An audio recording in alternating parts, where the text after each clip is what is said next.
तिकडे रायगडच्या कर्जतमध्ये महायुतीत दरार पडली आहे। रायगड जिल्ह्यातील कर्जत विधानसभा मतदारसंघात अजित पवार यांच्या राष्ट्रवादीने थेट उद्धव बाळासाहेब ठाकरे शिवसेनेसोबत घरोबा करण्याचा निर्णय घेतलाय।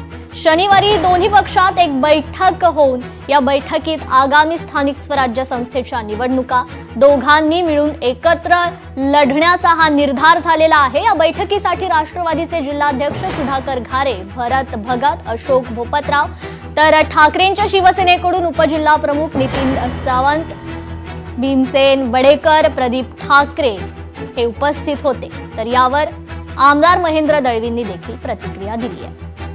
उबाटा गट आणि राष्ट्रवादी गटाचे एकत्र मनोमिलन झालं।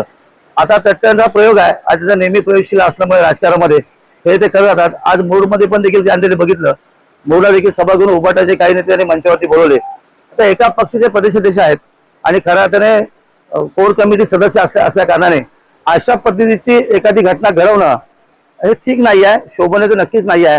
याच्याविषयी त्यांनी नक्की करावा। आम्ही नेहमीच महायुती धर्म पाळून पुढे चाललेलो आहोत, पण नेहमी सक्रिय राजकारणामध्ये तटकरे साहेबांनी उलटफेर निर्णय घेतलेला आहे आणि तो कुठल्याही हिताचा निश्चित नाही आहे। त्यांच्या फायद्यासाठी घेतलेला तो निर्णय आहे, पण कदाचित या संदर्भात मुख्यमंत्री उपमुख्यमंत्री नक्की योग्य तो निर्णय घेतील। लोकशाही मराठी ऐका, पहा, जागरूक रहा।